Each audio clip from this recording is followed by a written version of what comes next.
Hi నమస్తే, please subscribe and support మీ. పాకిస్తాన్కు టర్కీకి మధ్య అంత విడదీయలేనటువంటి సంబంధం ఎందుకు ఏర్పడింది? అసలు పాకిస్తాన్కి టర్కీ సపోర్ట్ ఎందుకు ఇచ్చింది? ఒక భారతదేశాన్ని, అభివృద్ధి చెందుతున్నటువంటి భారతదేశాన్ని కాదని ఆర్థికంగా చిందరబందర అయినటువంటి పాకిస్తాన్కి టర్కీ ఎందుకు సపోర్ట్ చేసింది?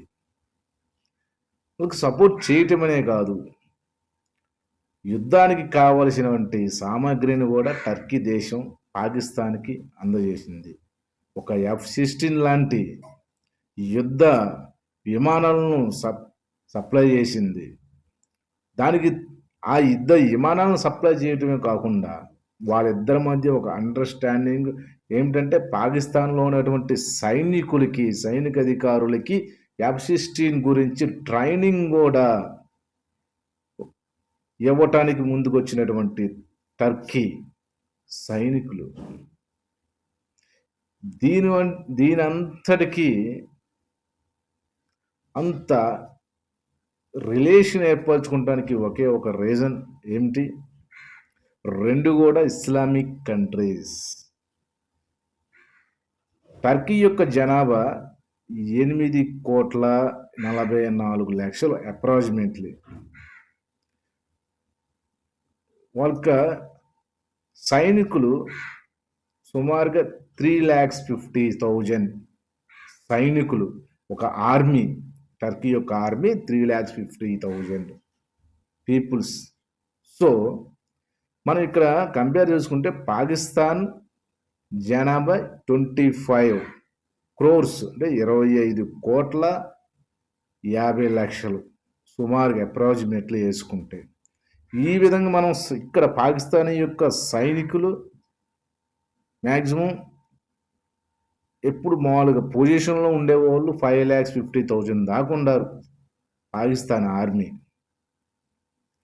మ్యాక్సిమం ఇప్పుడు వీటి మధ్య డిస్టెన్స్ కూడా చాలా డిస్టెన్స్. మనం విమాన సర్వీస్ చూసుకుంటే 3,340 kilometers డిస్టెన్స్ ఉంది ఈ రెండు దేశాల మధ్య. ఒక విమానం ఏరోప్లేన్లో వెళితే దానికి 7 to 8 hours టైం పడుతుంది. అదేవిధంగా మనం రైలు మార్గం ద్వారా చూసుకుంటే 6,540 kilometers. అంటే మ్యాక్సిమం రైలు మార్గంలో పోతే మనం పాకిస్తాన్లోని ఇస్లామాబాద్ ఒక నగరం నుంచి మనం టర్కీ దేశానికి వెళ్ళాలంటే 11 days పడుతుంది, ఇది రైలు మార్గం ద్వారా. మళ్ళీ మరొకటి ఏంటంటే, వీళ్ళిద్దరి మధ్య సముద్ర కనెక్టివిటీ కూడా ఉంది. సముద్రం ద్వారా వెళ్ళాలంటే మ్యాక్సిమం 20 నుంచి 25 days వరకు టైం పడుతుంది అన్నమాట ఈ టర్కీ వెళ్తానికి. ఈ విధంగా వీళ్ళ రిలేషన్ కంటిన్యూ చేయడానికి కూడా ఫస్ట్ ఆఫ్ ఆల్ పాకిస్తాన్ మనం విడిపోక ముందలే పాకిస్తాన్ భారతదేశం కలిసి ఉన్నప్పుడే టర్కీ వాళ్ళు ఇస్లాం సంబంధించినటువంటి అభివృద్ధికి దోహదపడ్డారు.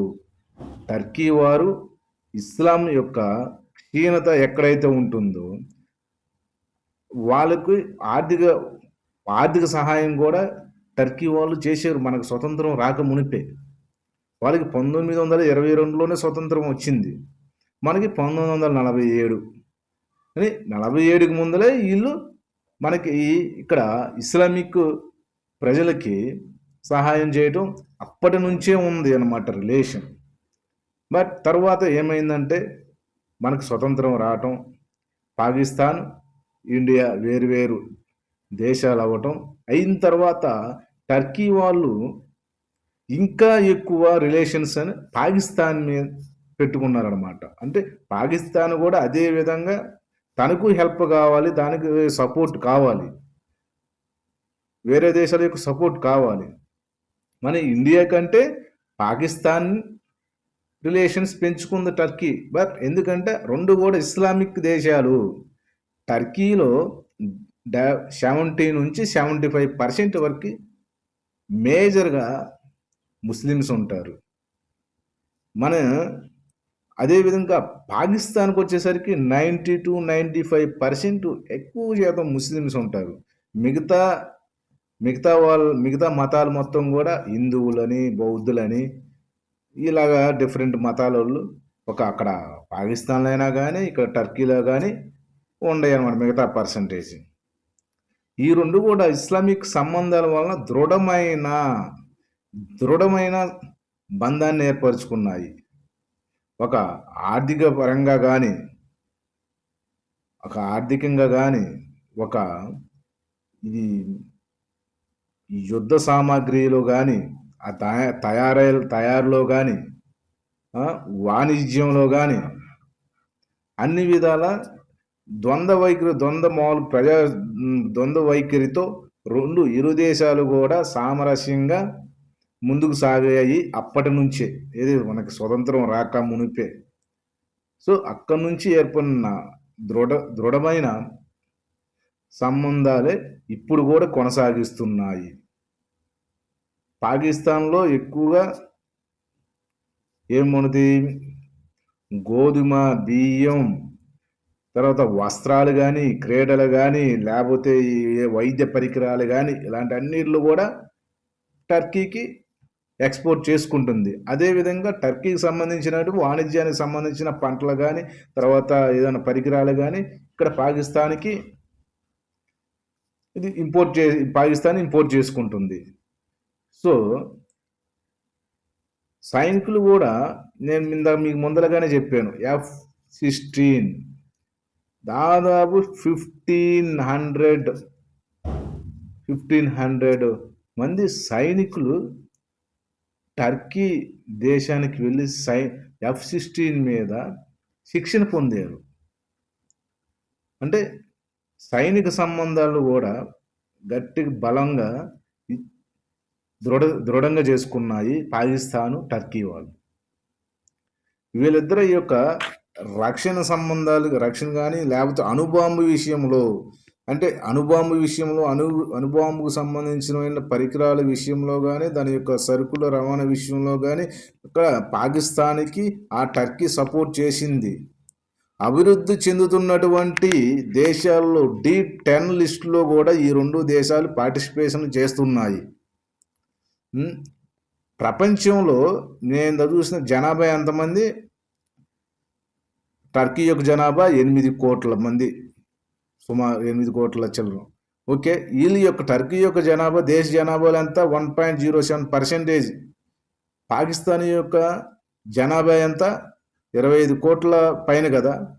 వారి యొక్క పర్సంటేజ్ ఎంత దేశ జనాభాలో, 3.10%. ప్రపంచ జనాభాలో చూసుకుంటే అంటే ఈ రెండు దేశాలు కలిపిన మన యొక్క ఉత్తరప్రదేశ్ కానీ ఆంధ్రప్రదేశ్ రెండు రాష్ట్రాలు కలిపితే ఇలా రెండు దేశాల యొక్క జనాభాతో ఈక్వల్గా ఉంటాయి. అలాంటి రెండు దేశాలు కూడా మన